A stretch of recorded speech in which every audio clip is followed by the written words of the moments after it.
the tribute to the D.O. Double Jizzle. Yeah. I'm happy about that. So I know it's going to be a great show. It's going to be a great show, baby. I love it. You got energy. You'll be sitting up during the show. You'll be, pumping your fist. You'll be talking.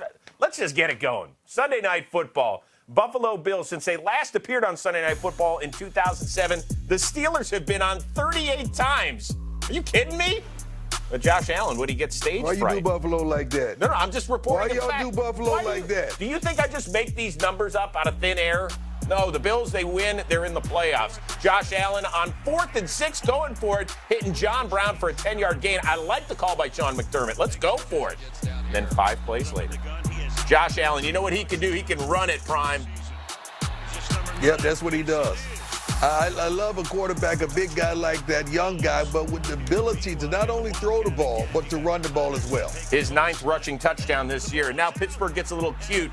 That's Deontay Johnson, the wideout, taking the handoff and coughing it up in the red zone, so it cost Mike Tomlin's crew points.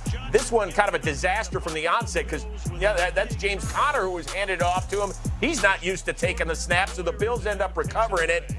That's the problem. Third quarter, Steelers still down 7-3. Connor, this is a little bit better. How about the fake he puts on Micah Hyde, Prime?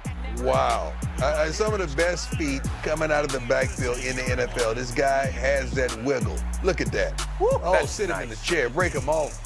Yeah. 17-yard gain, then 2 plays later, he comes out of the backfield, catches it. Boy, they've missed him when he's been banged up with that sore shoulder, Prime. Yeah, he's a big-time player, man. He can make plays out of the backfield, running the football, catching the ball. He's a complete back. Speaking of making big plays, Tre'Davious White, he's going to be an all-pro corner, ain't he?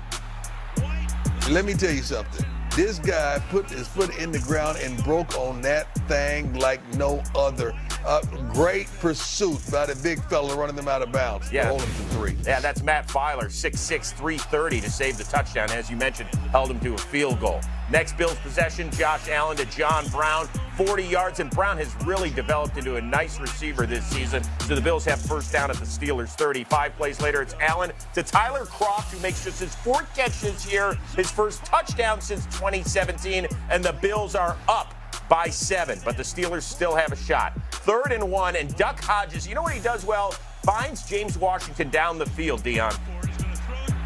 Yes, he does. I mean, this bump and run on the outside. You had the slot one-on-one, and he just ran a fade route all day. When you see that, you got to go with that all day, and it was a great play call and a great play made. They go for it now 4 plays later on 4th and 7.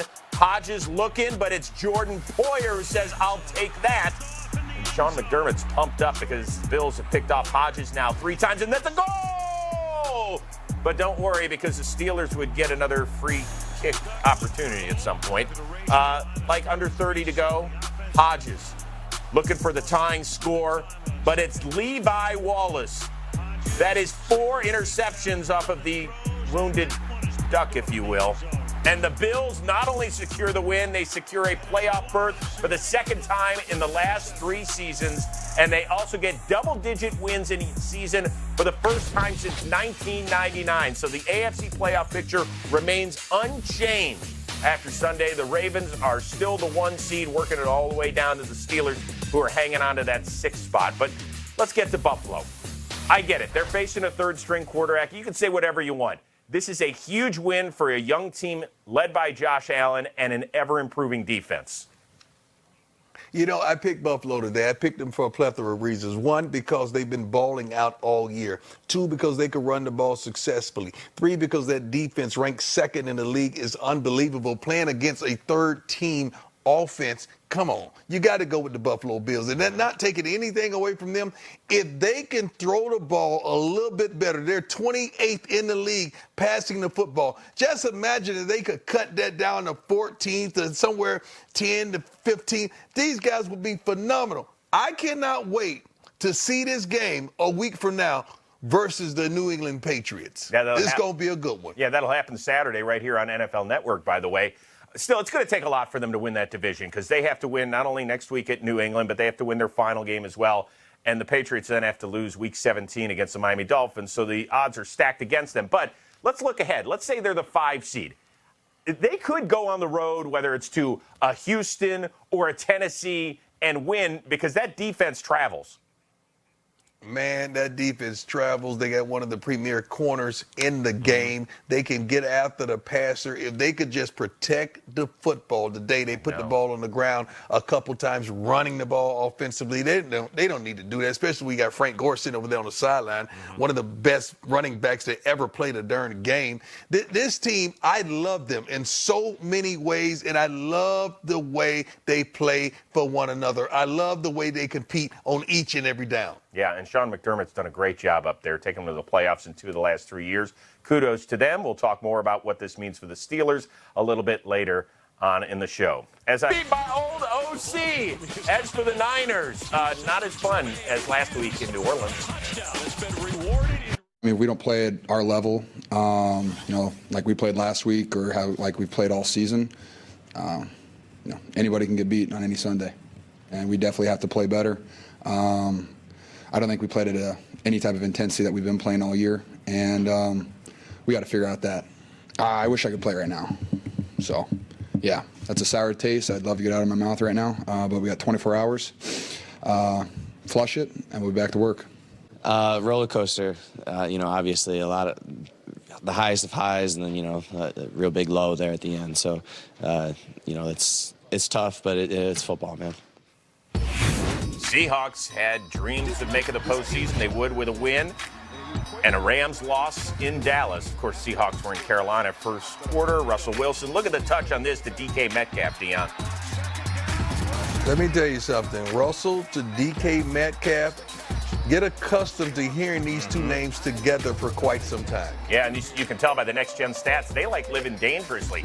Catch probability, 17% this year. It doesn't matter. We'll connect anyway. Next Seahawks possession, Russell Wilson to Tyler Lockett. Kind of a forgotten guy in this offense over the last month.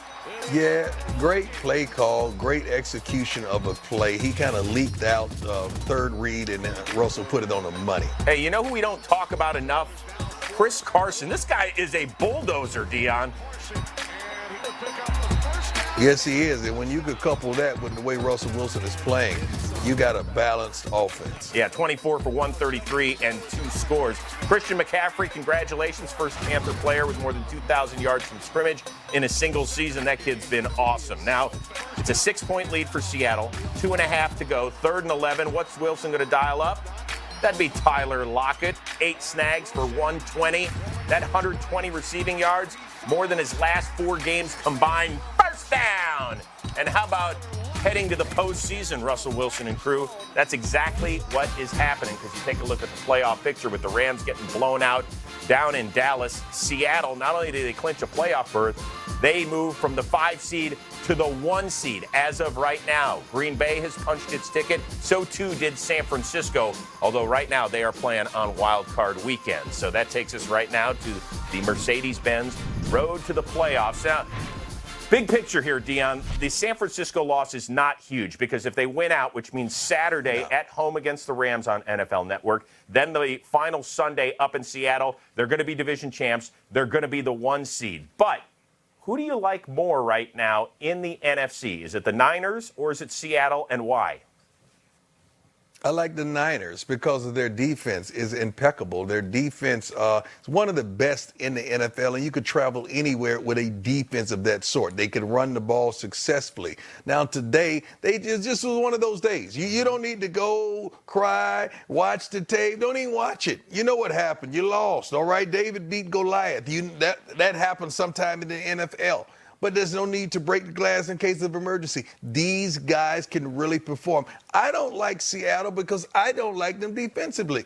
I like them as a team, but I don't like them to go the distance, meaning to the Super Bowl, because defensively they're not sound. I don't think they're executing. Russell is bailing them out.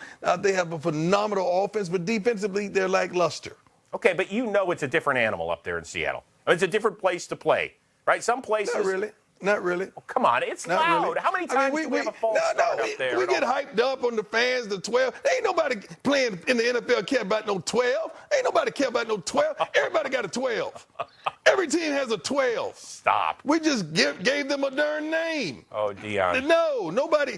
I have never seen a player walk off the field and say, you know what, man, That darn crowd really made a difference in the outcome of this game. Ain't nobody care about that. You've never whatsoever. You've never played in a place. Well, maybe because, listen, you played offense in your day here and there.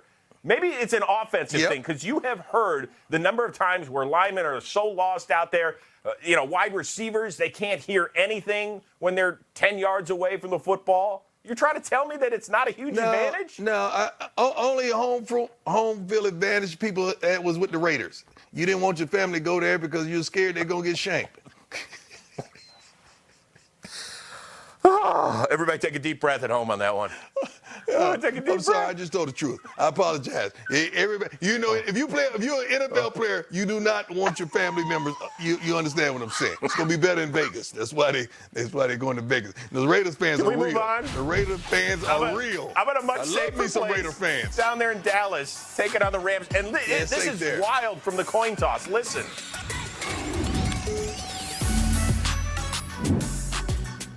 It is heads. Dallas has won the toss.